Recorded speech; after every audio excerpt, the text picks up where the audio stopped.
Ok, tu peux commencer. Nos internautes, nous sommes en direct de Kinshasa. Ici, vous nous voyez ensemble avec le CGA et l'UDA, Michel Beaufort.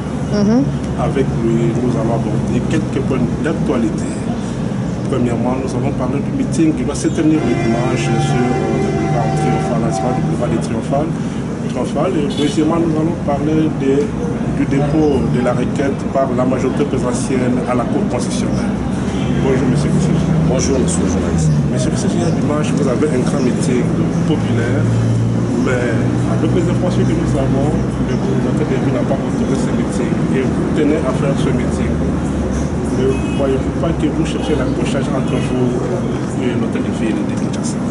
Non, non, il ne faut pas prêter oreille à des murmures et à des interprétations erronées. Nous sommes le plus légaliste possible dans la dynamique de l'opposition. Nous faisons une opposition responsable. Et quand vous voyez les figures de proue qui constituent cette opposition, vous comprendrez que ce n'est pas un jeu d'enfant.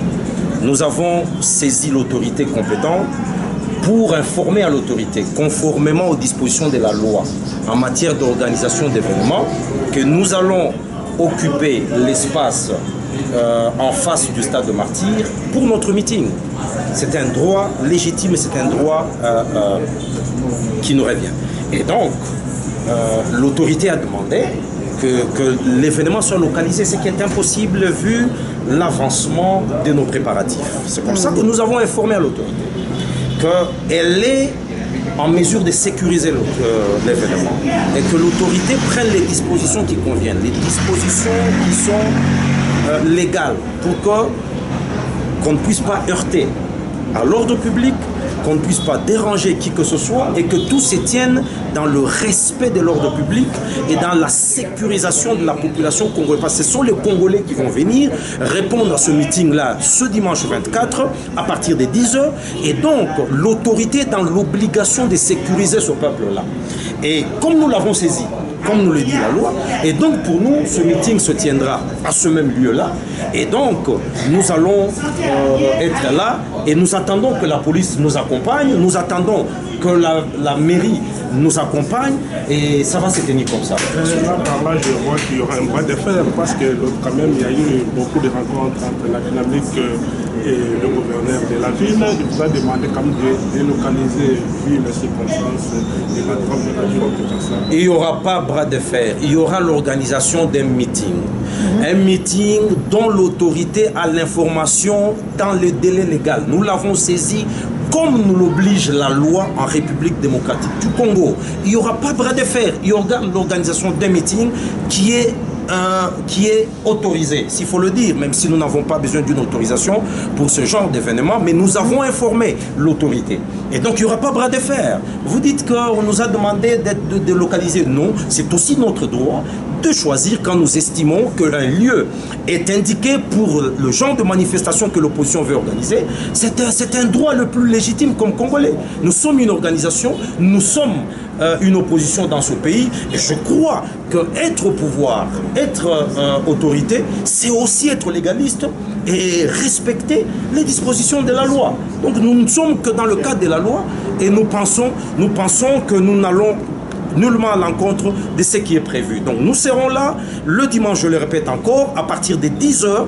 Tout le peuple viendront de toutes parts, tous les Congolais qui sont épris de paix, les Congolais qui veulent voir le changement dans ce pays, nous serons là. Et pour ce grand meeting, tous les leaders politiques de la dynamique seront là pour adresser un message fort pour l'alternance au sommet de ce pays à la fin de cette année. Ça sera fait et ça sera fait de manière plus pacifique. On ne cassera rien, on ne va toucher à aucun bien de n'importe quel Congolais. Et nous espérons que la police sera là pour nous accompagner et que la ville prendra les dispositions relatives à son autorité pour nous sécuriser. Pour clore ce point, le CGA, quel est le message fort que vous lancez au peuple congolais pour la journée du 24?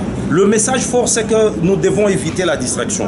Nous sommes arrivés à une ligne droite. Nous allons vers un changement historique dans ce pays. L'alternance va devenir une réalité. Ça a été un rêve depuis qu'on a écrit cette constitution et aujourd'hui, nous qui sommes restés respectueux de cette constitution. Nous nous sommes battus. Il y a eu de sang qui a coulé le 19 janvier 2015 pour que cette constitution soit respectée. Et aujourd'hui, nous sommes aujourd'hui les porte-voix de tous ces Congolais dans les recoins de ce pays qui vont parler le dimanche au travers de tous les leaders de la dynamique, et nous allons dire au peuple, il faut bannir la peur. Nous serons là ce dimanche le matin, venez, il n'y aura rien du tout qui va se passer qui puisse vous empêcher d'être là. Nous allons braver, on va venir pour écouter le message et nous préparer à l'alternance aux élections qui doivent se tenir dans ce pays sans autre forme de procès. Et par rapport à la Cour, nous passons à notre deuxième point, très chers internautes. Nous sommes toujours avec le CGA, le siège de FONIS, là où la dynamique s'est réunie. Il y a super, les députés de la majorité ont déposé une requête à l'interprétation de l'article 70 de la Constitution. Pour que le président reste en fonction jusqu'au jour où il y aura un autre président élu. Même si les élections n'ont pas eu le 20 avant le 20 décembre, le président reste en fonction. C'est pour cela que le CGA de l'UDA doit nous donner sa réaction sur ce dépôt de la... J'aurais voulu que la même majorité se préoccupe plutôt de l'organisation des élections dans le délai constitutionnel. Mais je m'étonne qu'ils aient déployé autant d'énergie pour que les gens aillent saisir la Cour constitutionnelle en interprétation d'un article qui est clair comme l'eau, limpide comme l'eau de la source.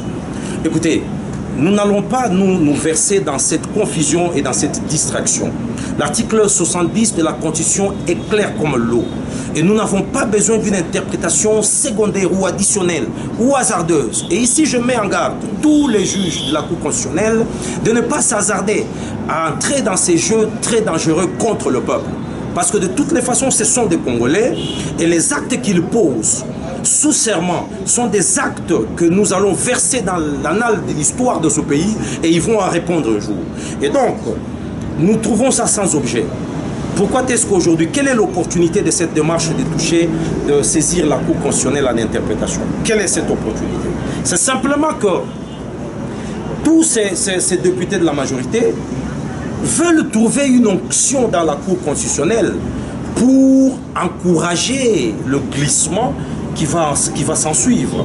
Ils veulent trouver une voie, entre parenthèses, une voie légale pour essayer de laver le glissement qu'ils sont en train de préparer. J'aurais voulu que la même énergie soit dépensée dans l'organisation, dans la redynamisation de la CENI, dans l'organisation et le suivi du processus électoral. Ils ne l'ont pas fait. Donc qu'ils arrêtent de distraire le peuple. Et pour nous, dans l'opposition, nous ne sommes pas dans cette démarche. Et nous leur disons, il n'y a pas une armée forte comme le peuple. Et le peuple est très vigilant, le peuple regarde ce qu'ils font, et d'ici là, la raison sera du côté du peuple.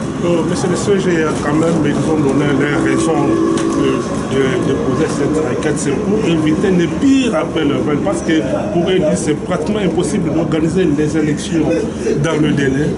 Il faut quand même que l'opposition et la majorité se mettent ensemble pour trouver une solution crédible. Mais mon frère journaliste, avez-vous déjà pris le temps de parcourir l'article 70? Le constituant n'est pas plus bête, n'a pas été bête. Le constituant a prévu tout le scénario possible. Même le scénario indiqué, l'article 70 commence à gêner aujourd'hui, comme le 220 a gêné à l'époque où nous marchions pour contrecarrer cette loi électorale qui voulait passer et de manière insidieuse laisser donner libre cours au glissement qui s'est préparé déjà à l'époque. Et aujourd'hui, c'est le 70 qui inquiète. Pourquoi le 70 inquiète? Parce que justement, dans ce cas de figure, ils comprennent que le président de la République sera frappé d'empêchement. Il sera empêché et le mécanisme qui s'ensuit dans les alinéas qui suivent cet article dérange la majorité. C'est pourquoi ils veulent nous embarquer dans cette barque. Nous ne jouerons pas ces jeux.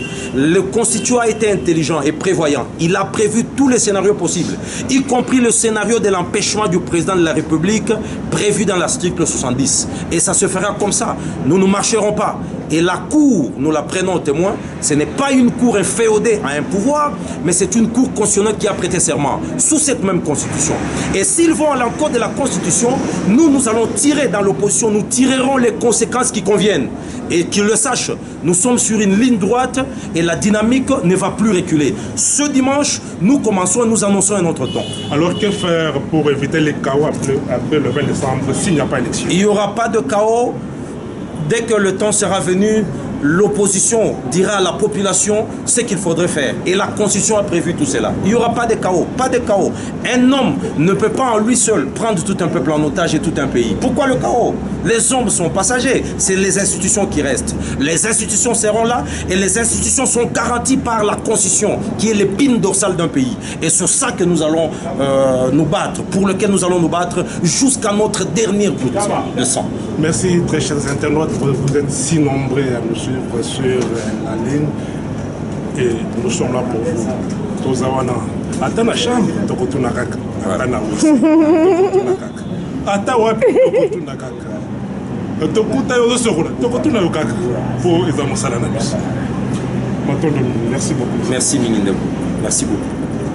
Je vous remercie.